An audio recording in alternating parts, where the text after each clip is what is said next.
ئەو کاتت باش. ژیان و باش ئەوش کاتەیەوەش باش. سڵاو بۆ خۆت و بینەرانی بەڕێزی ئاریان تیوی. هەربژیت وەک دەزانی شۆڕشە لە شۆڕژیژە هەیەجان زۆرە و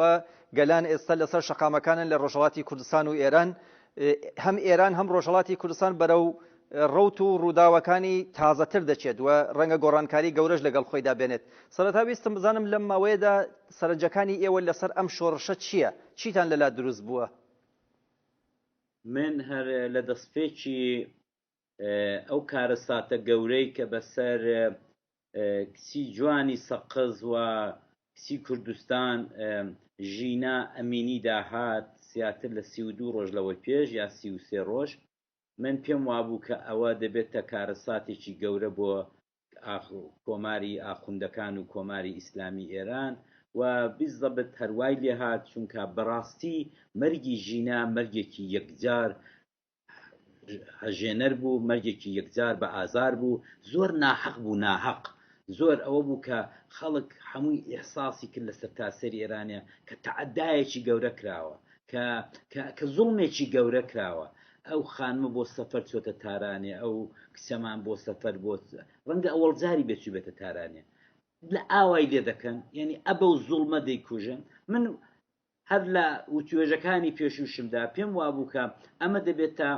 سەرچاوەی بیدایەتی شۆڕشێکی مەزن لە ئێرانە و ئێستا پاش 33 ڕۆژان ئێمە دەبینین کە ئەو شۆڕشە نەکوژاوەتەوە، ئەو شۆڕژە ڕۆژ بە ڕۆژ بەردەوامە و من پێم وابێ ئەوە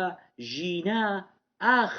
ئاخر بزماری لە تابوتی نگریسی ئاخوندەکانی 43 ساڵ ئێرانێداوە و من بەوەی زۆر خۆشحاڵم کە تەواو ئەو گزینگی شۆڕش، هەڵایسانی شۆڕش بە خۆشبەختانە لە کوردستانەوە هات و لەوە گرنگتر خۆشبەختانە بە دروشمێکی زۆر کوردی، زۆر پێشکەوتوانە ژن ژیان ئازادی سەرتاسەری ئێرانی داگرتووە. ئێمە ئەو ڕۆکانە دەبێ بە هەموو توانامانەوە حەول بدەین ئەو شۆڕشە نەمرێ، ئەو شۆڕشە هەروە زندوو بێ، ئەو شۆڕشە هەموو ڕۆژێ ئاوردووی بخەینە بەر و هەموو ڕۆژە گڵفەی بێت. کاگالی بەڕێز موعینی لە وتوێژێکدا لەگەڵ ڕۆژنیوز دەڵێت ئەم ڕژیمە ئیتر بۆ گوتوێژ نابێت و نابێ هیچ چاوەڕوانیەکی لێ بکرێت، لە ئەنجامی ئەم شۆڕشەدا دەبێ بگاتە کۆتاییەکەی. چەندە گرینگە ئەم شۆڕشە بەم نەفەسەوە، بە نەفەسی یەکگرتووی تێگەیشتنی گەلان لەگەڵ یەکتری و هەروەها هاوخەباتی گەلی کول لە ڕۆژهەڵاتی کوردستان کە بتوانێت ئەو پێشەنگایەتی خۆی ڕاگرێت گرینگ دەبینیت؟ یەکجار گرینگە. کاکسیامان ڕاست دەکات، پێشەنگایەتی ئەم شۆڕشە یەکجار گرینگە. ئەمن بە حاڵی خۆم خۆشحاڵم کە ئەو ڕۆکانە هێژمۆنی حیزبێکی تایبەت لە سەرتاسەری ئێرانێ و تەنانەت کوردستانیش بەسەر ئەم شۆڕشەیدا کە ژینا پەرچەمدارێتی، ژینا یەکەم سەرکردەیە کە لە حەیاتدانە، یەکەم سەرکردەی شۆڕشێکی 80-90 میلیۆنی ئێرانە کە بۆ خۆی نەماوە. بۆیە ئەمن یەکجار پێم گرینگە کە ئەم شۆڕشە هەروە بمێنێتەوە و ئەمن بەلامەوە گرنگ نییە ئەو ڕۆکانە کە ئەو شۆڕشە پێشەنگی کێیە؟ پێشەنگی ئەو گەنجانن کە زۆربەیان ژێر 30 ساڵن. ئەو گەنجانە تۆگە چاو لێ بکەیت لەسەر تاسەری دنیا لە 15-20 ساڵی ڕابردوودا لە ئیسپانیا، لە ئۆکراین، لە وڵاتانی دیکە، لە پاریس، لە فەڕەنسا ئەو شۆڕشە زۆرتر گەنجان بەدەستیانەوە گرتووە. دروشمی گەنجەکانە کە ئەو ڕۆکانە بۆتە سندانێکی گەورە بۆ سەرتەواوی دەسەڵاتداران، حتا دەسەڵاتدارە دموکراتیکەکانی ئوروپایش. بۆیە ئێمە دەبێ ئەبەوەی خۆشحاڵ بین کە ئەمڕۆ گەنجان پێشڕەویمان دەکەن، کە ئەوڕۆ خەڵکان بێجگە لە گەنجان لە هەمووی گرنگتر تەجروبەی ڕۆژاوا بەمەی نیشاندا کە ژن دەتوانێت پێشەنگ بێت. ئەو ڕۆکانە ژنان، کچان، هەمووی جەوان، هەمووی گەنج هاتوون پێشەنگی ئەو شۆڕشن و سەرتاسەری ئێرانیش تەبعیەت لە ئەوەی دەکەن، لەو دەستەواژەیە دەکەن، لەو پێشەنگایەتێ دەکەن کە ژن بێن نەپێشێ و ژن چی دیکە وەکو شۆڕشەکانی پێشوو لە ماڵێدا نەمێنێتەوە، چاوەڕێی پیاوەکانی نەبێ کە پیاوەکان چوونە سەر جادە مزاهرەیان کردووە، شۆڕشیان کردووە، ئایا بە مردووی بۆیان دێتەوە ماڵەیە یا بە زیندووی. ئەوڕۆ بۆ خۆیان لە دەرێنەوە تەبینین کە هەموو ڕۆژە کچێک دەکوژرێ، کچێک بریندار دەبێت، کچێک لە زیندان دەکرێت. ئەمە پێم وابێ ئەمە بەدڵنیایی مەرگی ئاخوندا مەرگی کۆماری ئیسلامی ئێرانە و ئێمە دەبێ بە هەموو توانامانەوە ئەو یەکێتی گەلانە ڕابگرین ئەو ڕۆکانە شتێک دروست بووە کە دەستکەوتەکەی یەکجار گەورەترە لەوەی کە مەفرەزەیەک بڕاتەوە شار مەفرەزەیەک بڕاتەوە 4-5 شەهید بدەین هەروەکو چەند ساڵی ڕابردوو کردومانە دوایش بینەوە ماڵە خۆمان و پاش ماوەیەک لەبیر بچێتەوە کۆماری ئیسلامی لە جاران بە قووەتر بێت بە گژمان دابێتەوە ئەو ڕۆکانە ئیتر ناتوانێت ئەگەر ئێمە لەگەڵ هەموو شۆڕشی گەلانی ئێران خۆمان گرێ بدەینەوە دەستکەوتمان زیاتر دەبێت لێرەوە بەڕاستی دەبێت داوا بکەین لە هەموو هێزگەلی ڕۆژهەڵاتی کوردستان کاکە ئەو مۆقعیەتە بپارێزین و ئەو یەکێتێ لەگەڵ هەموو گەلانی ئێران ڕاستە من تێدەگەم کۆمەڵە خەڵکی متعەسب کۆمەڵە خەڵکی شۆڤێنی کۆمەڵە خەڵکێکە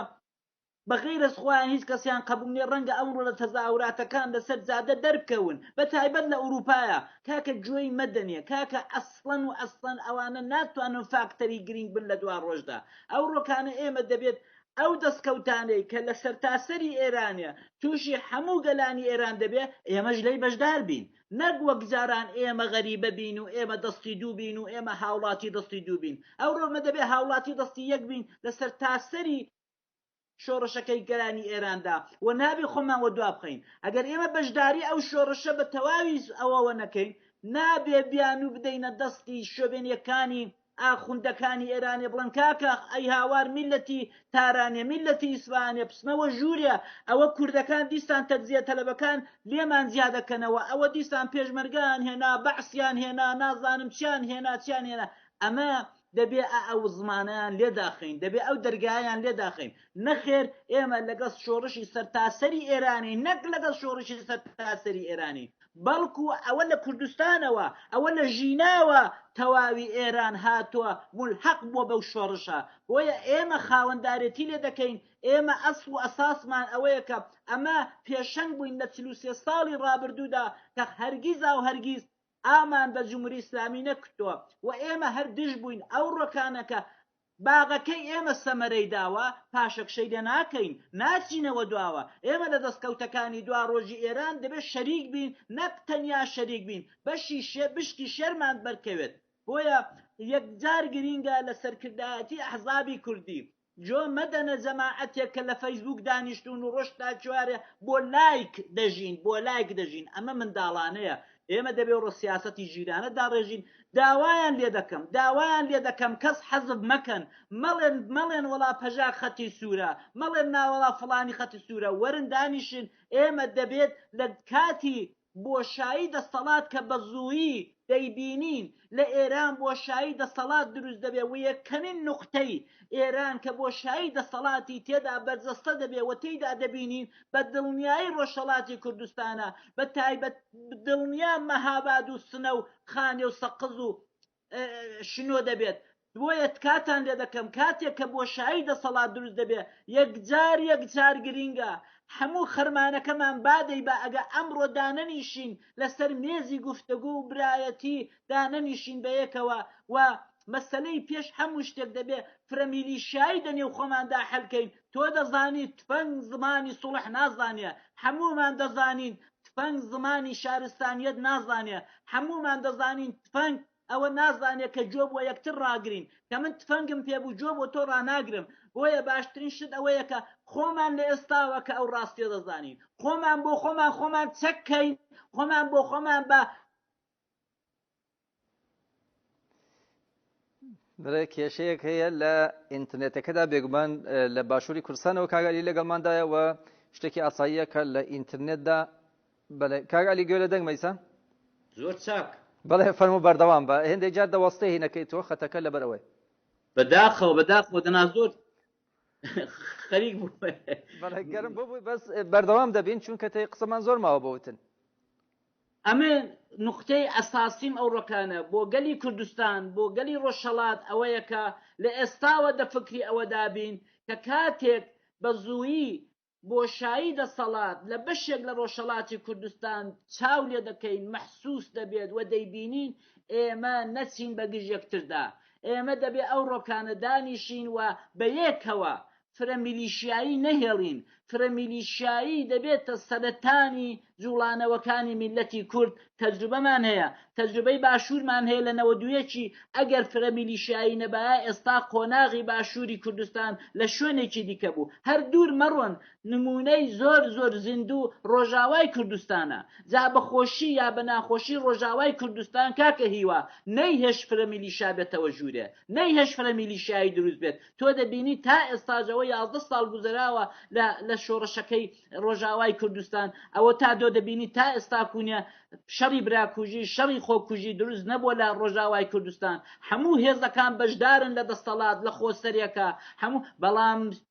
جەیش لەشکر یەک لەشکرە ئێمە ئەوڕۆ دەبێ هەموو حەول و تەقەلامان ئێوە لە ئەوروپایە خەڵکانی نوخبە دەبێ ئیجازە نەدەن بە ئەحزابی بە تایبەت سنەتی کوردستان کاکە ئەو ڕۆکانە ئەم شۆڕشە ئیمنی 65 ساڵ و ئیتۆی 70 ساڵ و ئەوە نییە ئەم شۆڕشە ئی خەڵکی 30 ساڵ و 35 ساڵ و 25 ساڵە تکاو لێ دەکەم ئەوان زمانی تفەنگ و زمانی ئەو زۆرە بڵێی نازانن ئەوان زمانی سڵح و زمانی ژینا دەزانن زمانێک دەزانن کە ئەو ڕۆکانە ئێمە ڕۆژانە لە تەلەڤیزۆن تەنانەت فارسیەکاندا دەیبینین ژینا ئەهلی قەڵەم بوو ئەهلی تفەنگ و خەنجەر نەبوو تکاو لێ دەکەم با ئەوە واز بێنین کاتێک کە بۆشایی دەسەڵات بوو جا ئەوجا گریلا و پێشمەرگە دەبێ بێنەوە بە یەکگرتووی بە یەک لەشکری واحد دەستکەوتەکانمان بۆ بپارێزن دەبێ ئێمە ئەو ڕۆکانە گوێ نەدەینە وەڵڵی ئەمن ئەگەر لە جاتی ئەو سەرکردانە بم فەیسبووکە دادەخەم چونکە کۆمەڵێک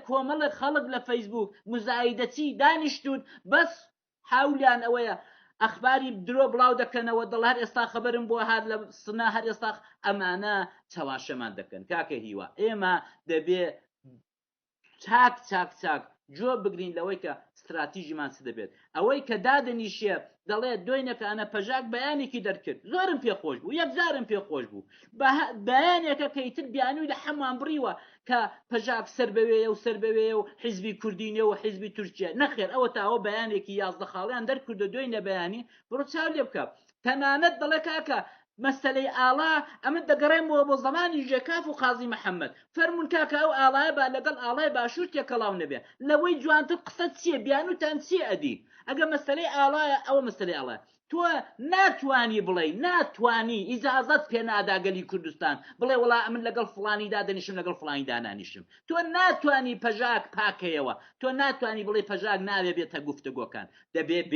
دەبێت دانیشی بە منەتەوە بچی بەرەو پێشوازی دەبێت تۆ خۆت بە دوایدا بنێری کە تۆ خۆت بە حیزبێکی ڕەسەنی کوردی و ئەوە دادنی دەبێت بچی بە دوایدا بڵێ کاکە بەبێ ئێوە کە باڵی گەنج و جوانی ئەمڕۆی ڕۆژهەڵاتی کوردستانن دەبێت ئێوە بێن کاکە هیوا بە هەموو فۆرمۆلێک بە هەموو ئەحسایەک ئەم ڕۆکانە عەشیمەتی ڕۆژهەڵاتی کوردستان و هەموو ئێران 170 ینی لە هەر 100 نەفەری 70 نەفەری ژێرەوەی 40 ساڵە دێ ئەم شۆڕشە ئیوانە کەوابێ هەموو کوردستان دەگرێتەوە ئەتۆ چۆن دەتوانی 170 کاکە ئەوەی دیکە کە ماوەتەوە من و تۆ و فڵان و سەرکردە ئەوانە کاکە هەمومان لە 70 ساڵیمان داداوە ئێمە زمانی ئەو گەنجانە نازانی بێجگە لەوەی کە لامان داوە ئێمە 43 ساڵە دوورین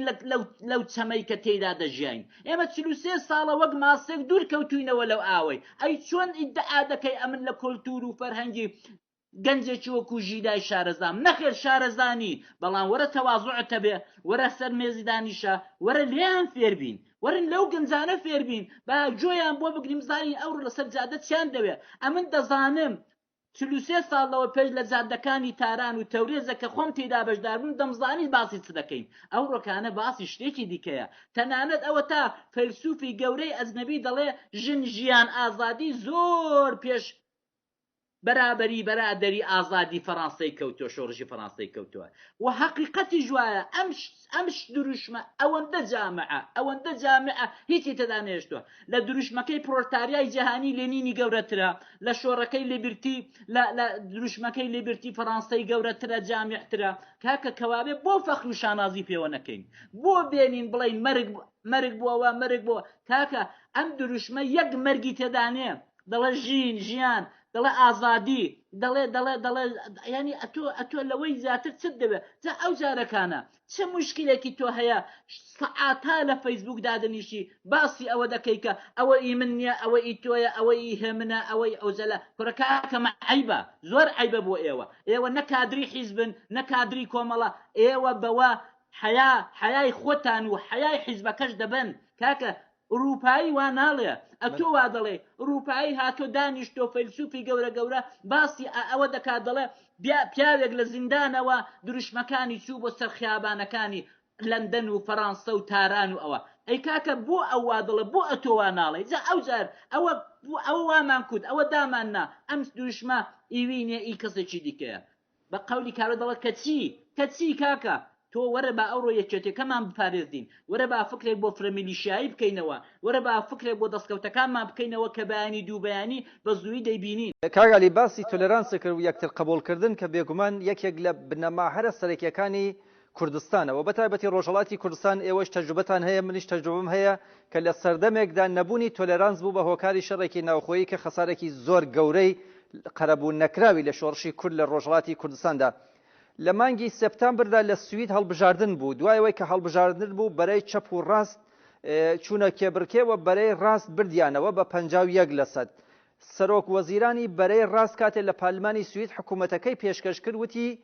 ئێمە حکوومەت دروست دەکەین بەڵام ئێمە 51% خەڵکی سویدمان لەگەڵدایە 49% ڕێی بە ئێمە نەداوە ئێمە دەبێت نوێنەرایەتی ئەوانیش بکەین ئێمە ناتوانین ئەو 49% کە دەنگیان بە ئێمە نەداوە نەدیت و بگرین. یعنی مەبەستمەوە بوو کە ئێوە لەسەر ئەو بنەمایە دەڵێن ئێمە ناتوانین لایەنێکی دیکە نەدیت و بگرین ئەگەر کۆمەڵانی خەڵکی کوردستان بڕیاریان لەسەر نەدابێت. بە دڵنیایی ئەوە قسێکی دروستە بە دڵنیایی ئەوە شابەیتی دموکراسیە ئەوەی کە جەنابەت ئێستا جێڕاتەوە لە پارلەمانی سوید ئێمە دەبێت ئەمن لە بیرمە کاتێک لە ساڵی 86 سوسیال دموکراتەکەی ئەم وڵاتی کە تۆی لێی 52% هێنا پیاوە گەورەکەی سوسیال دموکرات جەنابی ئولوف پاڵما هات لەسەر تەلەڤیزیۆنی کوتی دموکراسی لە وڵاتەکەی من دەخەتەردایە وڵاتەکەی من بەرەو دیکتاتۆریەت دەڕوا ئەی میل لە دووریا بن ئەمن نابێ 52% خەڵک بێنم ئەمن دەبێ بەرانیکەمەوە محتاجی حیزبێکی بچووک ببم تا حکوومەتی لەگەڵ دروست بکەم ئێوە خەریکن ئەمن دەکەنە دیکتاتۆر تۆ وەرە ئەم عەقڵیەتەی وان و ئەم عەقڵیەتەی ما کە کاکە ئەتۆ 43 ساڵە لە وڵاتی خۆت دووری نە ئیحسایەکت کردووە نە ئامارێکت کردووە دەڵێ ئەمنم حیزبەکەی قازی ئەمنم حیزبەکەی بکاکوە کاکە ئەمە بە هیچ شەمان ناگەێنێ ئێمە ئەو ڕۆکانە دەبێ ئاگامان لەناو وەزعی وڵات بێت خۆمان بۆ ئەوە کۆکەینەوە کە بەرەو ئاڵوگۆڕێکی یەکجار گەورە دەڕۆی دڵنیات دەکەم کاکە هیواجان هەموو سەرکردەکان ئەم شۆڕشە ناخەوێ ئەم شۆڕە بە نابودی کۆماری ئیسلامی و ئاخوندەکان تەواو دەبێت بەڵام شەرت ئەوەیە دوای ئەوان کە بۆشایی دەسەڵات دروست دەبێت ئێمە چۆنەوە بۆشایە پڕ دەکەینەوە ئێمە وەکو باشوور دەکەین ئێمە وەکو ڕۆژاوا دەکەین یا وەکو جەنابت دەڵێ وەکو سیستمێکی زۆر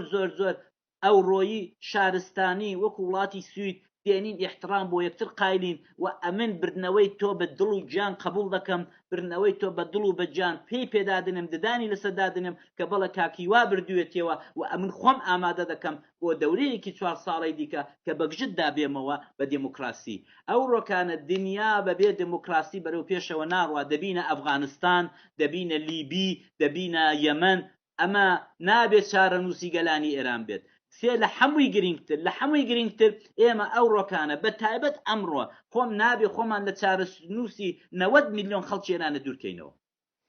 کاگالی بابەتێکی دیکەی باڵکێش چییە لە ڕۆژهەڵاتی کوردستان ئێمە سنوورێکی زۆرمان لەگەڵ وڵاتیانی ئازەری هەیە و لە تەورێزە بۆ یەکەمینجان دروشمیان بە پشتگیری لە شۆڕشی کوردستاندا و ئێستا گەلانی ئێران هەموو پشتگیری لە یەکتر دەکەن دوایین زانیاریش ئەوەیە کە لە ئایدن شرکەتی ئایدنی تەورێز مانگرتنیان دەست پێ کردووە و ئەو مانگرتنەی تەورێز دەڵێن زۆر گرنگ دەبێت پێتان چۆنە کە هاوپەیوەندی نێوان گەلان هەل لە ئێستەوە هەوڵی بۆ بدرێت و درز نەکەوێتە ئەو بینە چونکە تێ مەترسی دەبێت تورکیە لەولا خەریکە دەست وەردان دەکات گروپی فاشیزم لە نێو هەردوو نەتەوەکاندا هەوڵ دەدەن کە ئاژاوە دروست بکەن چەندە گرنگ دەبێت هەر لەیسەوە ئەو هاوپەیوەندی و گرنگیە ببینرێت و کاری بۆ بکرێت. یەکجار گرینگە کاکە هیواجان یەکجار من لە تەورێز خوێندومە ساڵی 54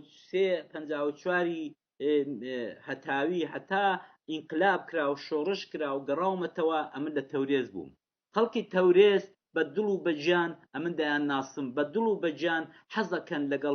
لەگەڵ کورد هاوان ڕۆشنبیرەکەی نوخبەکەی زۆر لەسەر خەتە. ئێمە نابێ خۆمان لەوان دوورکەینەوە بە تایبەت کە مەسەلەی تورک و کورد و عەجەم ئەوە لە کۆنەوە ڕابردوویەکی مێژووی هەیە. ئێمە سووتاین لە بیدایەتی شۆڕشی ساڵی 79 میلادی ئێمە سووتاین بەدەستی شەڕی نەغەدە و شەڕی کورد و عەجەمەوە زۆرمان زەرەر کرد. حتا ساڵی دواتر کە پێشمەرگە هەبوو خۆم پێشمەرگە بووم لە ناوچەی شاروێران و مەهاباد و دەوروبەری سندوس و نەغەدەوانە ئەمن دەزانم کە ئەو شەڕی نەغەدە چیها زەرەری لە ئێمەدا چیها خێنی ڕشت. بۆیە ئەو ڕۆکانە دەبێت زۆر بە دوورەندیشی بە فکر و بە سیاست سەرکردەکانمان بێن ئەوە بکەن لەگەڵ ئەوان گفتگۆ بکەن کە ئێمە چۆن لەسەر ناوچە ژێر ناکۆکەکان لەژێر هەمومان هەیە ئەو شتانە چۆن بێنین حەلی بکەین. زمانی قازی محەممەدی 80 ساڵ لەوە پێش بە شێوەیەکی ئاشتی خوازانە توانیان بۆ ماوەیەکی کورتیش بێت ئەو کێشەیەی نێوانی کورد و فارس کورد و ئازەری بە جۆرێک لە جۆرەکان سەرپاغی لەسەر دابنێن و جێبەجێکەن. بەڵام دواتر ئێمە لە ساڵی 79 زۆر خراپمان کرد زۆر و بەڕاستی ئەوڕۆ دەبێت پێی لەسەر دابنی هەموو خەتاکانی ئەولا نەبوو خەتا ئێمەشی تێدا بوو. کاتێکە من دەزانم تۆ بە شتێکی حساسی بە شتێکی تووڕە دەبی بە شتێکی زۆر ئەو دەمارگشت دەبی ئەمن بۆ بیکەم دەو حاڵەتەیدا. ئەو کاتی کە ئێمە لە نەغەدە چوین مێتینگێکی دوو گەورە و زەلام و هەزار خەڵکمان لە سەرتاسەری کوردستانەوە دەو شارە بچووکەی کرد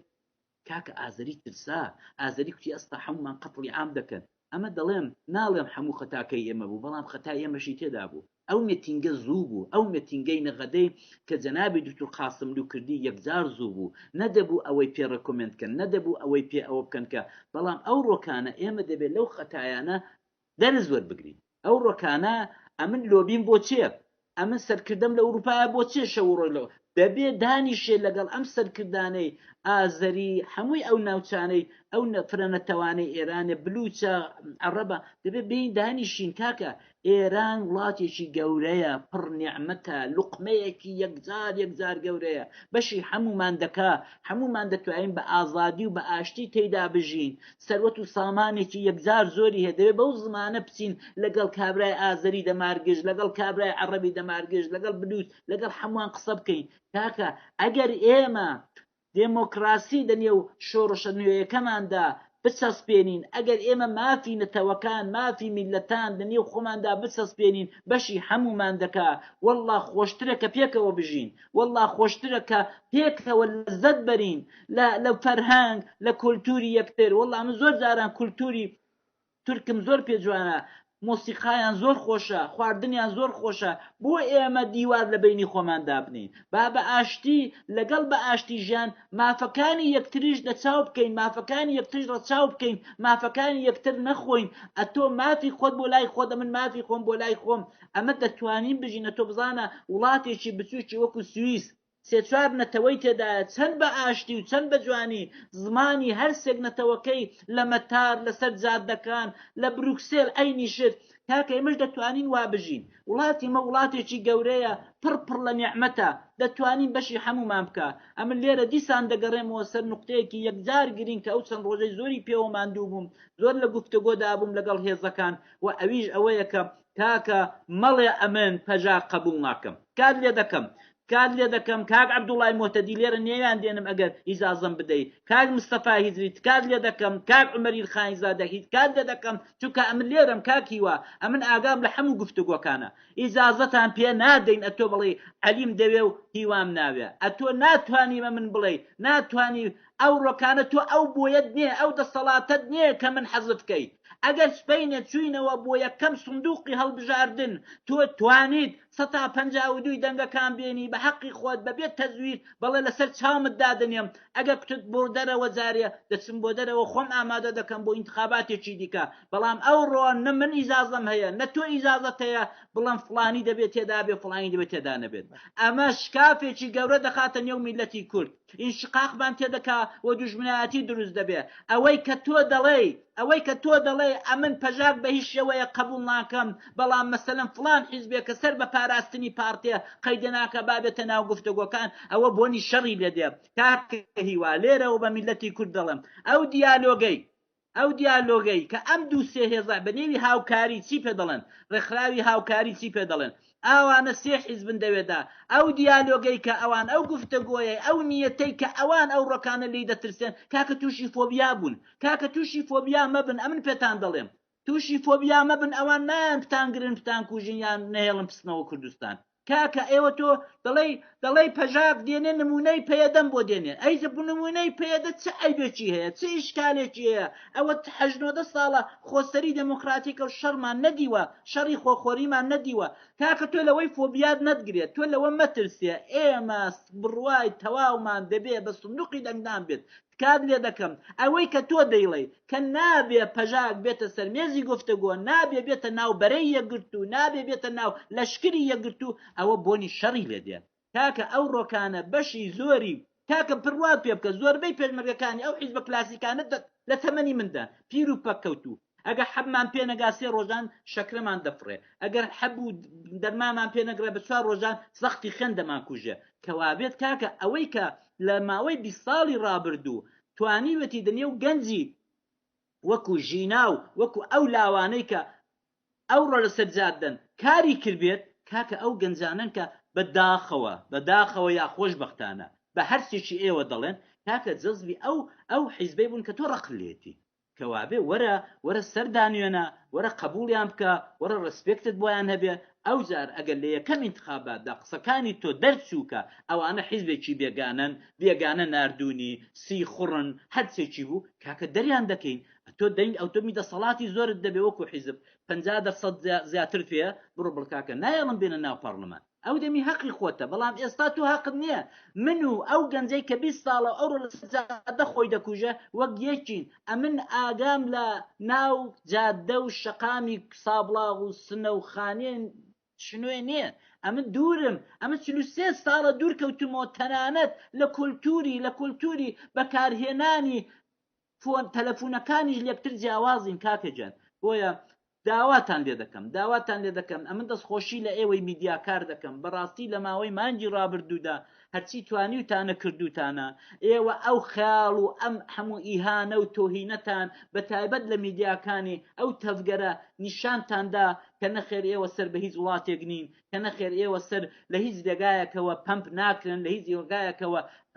بۆ ئەوە نەهاتون کە ئەجێندای حیزبێکی بێگانە بەڕێوەبەرن ئێوە دروست ڕێک ئەوە دەکەن کە ئێمە میلەتی کوردەمان هەوێت چ لە شار و شارۆچکەکان چ لە ئەوروپا کە بەڵێ دەبێت شۆڕشی ئەو ڕۆی گەلانی ئێران بە قووەتکەین و من ئەوە لە تەلەڤیزۆن و لە رادیۆکان و لە نووسینەکانی ئێوەدا دەبینم ڕۆژانە و دەبینم کە ئێوە بەقەت هەموو ئۆپۆزیسیۆنی ئێرانێت چالاکن دەستخۆشیتان لێ دەکەم دەستی گەرمی تانە بەدانەی هاوکارەکانتان دەگوژم کە لە ماوەی ئەو 30 ڕۆژەیدا هەدادان و نەبووە شەو ڕۆژ لەسەر شاشەکانن شەو ڕۆژ لە ڕوونکردنەوە و لە ناردنی معلومات و زانیارین بۆ گەلی کوردستان مەوەستن بەردەوام بن ڕوونیاتان دەکەم سەرکەوتن بۆ ئێمەیە بەڵێ نووسەر و سیاسەتمەدار کاگالی کەریمی سپاس بۆ شرۆڤەکانت بێگومان بەرنامەکانی ئێمە ژوەک ئازانی ئاوارتن ڕەوشی کوردستان ئاوارتەیە لە سەرتاسەری ئێرانە شۆڕش هەیە ئێمە بەردەوام هەوڵ دەدەن چرکە بە چرکە بۆیە هێندێک جار لە پەیوەندیەکانیشمانە ڕەنگە هێندێک پەلە یا لە زووبەست بە کرمانجی دەڵێن دروست بێت داوای لێبردنەکەین ئەگەر کەم و کۆڕیەک هەبوو بێت